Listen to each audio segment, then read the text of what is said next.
And I'm Guy. And we're here today at Crowd Park to talk about the decriminalization of drugs in British Columbia. Drugs have just been decriminalized here in BC, but not in the rest of Canada, which is having the repercussion of all of Canada's drug addicts clearing out here into BC.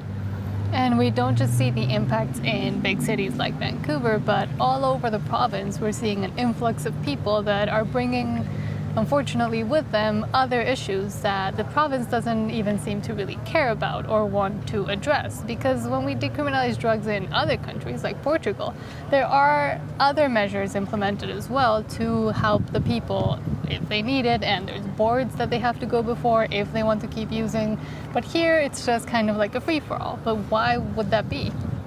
Well, if all of Canada had decriminalized drugs, it would have spread out the high rising crime and mental illness, but because it's only BC, we're seeing an extremely high density of crime and mental illness, as well as people needing a massive amount of social services, which we just can't provide. And we're also seeing that the public in general is probably just too afraid to speak out about it.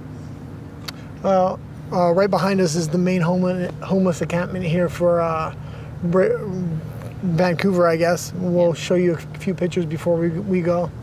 And they did try to clear Main Street as well a few weeks ago, and they keep trying to do this because sometimes the whole sidewalks have been taken over, but now we've seen them kind of settle in this park and other parks around the city. I think that the population in general has been a little bit gaslit into not acknowledging that this is a problem because they're all scared of being called names or being told that they don't really care. But I don't think it's caring to leave people in a situation and even walk them into an even worse one by saying that just decriminalizing drugs is the solution, because number one, it's clearly not, and number two, you're just letting people, yes, maybe now they're doing it with safer drugs, but they're still essentially killing themselves. Well, the Liberal government's solution to all of this is to make a big mess here in BC and then call the MAID service to come clean it up.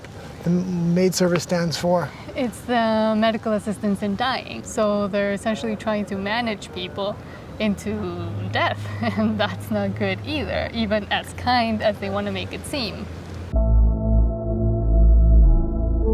We're at a new location here. Because we had to move, because right as we were about to leave Crowd Park, we saw that CBC was there doing an interview with someone, and another person looking, I think, like a volunteer, came up to us and said, "Are you with the media?" And of course we said no, but I mean, why are they asking? And we just said, we're just taking pictures. And they said, well, why are you here?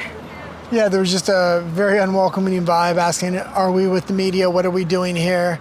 Are we independent? And I just said no, and I walked away. We were trying to take pictures of the encampment so we could show you guys what exactly was going on. And we were definitely not welcome there. So yeah, we were just trying to take footage at a public park where, I mean, now it has been taken over, but again, it's a public park, a public area that is paid by taxpayers. Then anybody should be able to use it and take pictures of it. The CBC was interviewing a homeless gentleman there, and I stood there for a while to listen to the spin they were trying to spin on it, and it was definitely not, it was definitely pro-encampment, so to speak. And I mean, I think that is the bigger story, the fact that the CBC is there, and surprisingly we just ran into them. We didn't know they were going to be there, and how they are just giving one side of the story and just wanting to listen to one voice, and then having people there asking others why they're there. Why are they media? Like, why are they so scared about anybody going there and taking pictures or video? It's something that's affecting the whole city, so why can only traditional media talk about it and do reports on it and even just take pictures? What if we were just tourists? Well, the encampment's been there for quite a while, but it's recently got a lot of public exposure because Pierre Poilievre did a public message right in front of the homeless encampment talking about the issue, and now less than a week later the CBC's there trying to put their spin on it because they don't like what Poilievre has to say about it. Because he's actually telling the truth.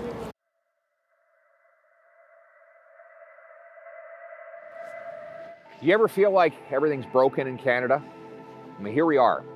Most beautiful place in the world, beautiful British Columbia, the Pacific, the Vancouver skyline, and another tent city.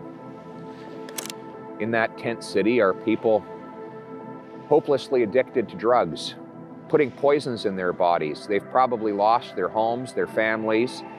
They've lost control of their lives, and they might lose their lives altogether. Just today we learned that British Columbia is on track to have over 2,000 drug overdose deaths this year alone.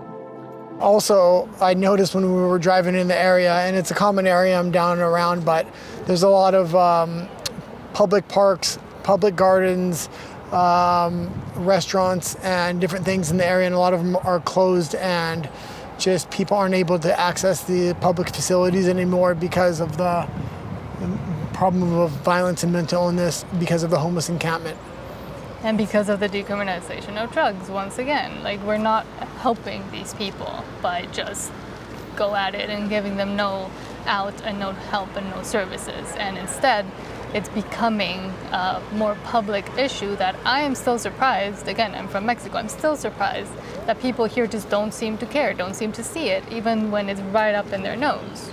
Well, also, we'll show you a map of where Crab Park is, but it's very hard to access that park, and I think it was strategically placed there for a reason, and it was to keep it out of the public eye of the general public. But funnily enough, it's right in front of where all the cruises dock, but they dock on the other side, so it's very easy to hide it, unless some tourist unluckily gets lost and ends up walking into it unaware. But once again, like I'm still astounded that there's people there trying to protect the narrative and the story, and now that Pierre Poilievre went, having to spin the story now in the CBC in a completely different way, because this gentleman was mostly just complaining about housing and about, oh, we don't have enough this, we don't have enough that, but I think what they don't have enough is help. Yeah. A BC Supreme Court decision in 2022 ruled the Vancouver Park Board's eviction orders the previous year were unjustified. And while residents feel more secure in staying, advocates say the city needs to do more to sustain the encampment while alternative housing options are not available. People do have the right to shelter outside when there isn't enough shelter, and that shelter needs to be not only available but also adequate and suitable for each person's needs. For the past 2 years, the park was provided with utilities like running water and a 911 emergency phone. Hebert says other needs are hard to come by. They promised us electricity, for example. But instead of giving us electricity, they take it away. They lock it up in a green box. And, well, thanks for tuning in. Thank you for watching, and we hope you have a great rest of your day.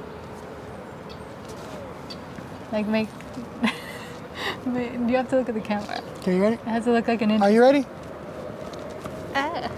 There we go. No, come on. That was the face. Make a face.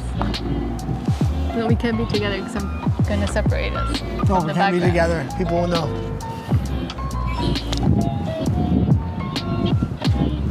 Okay.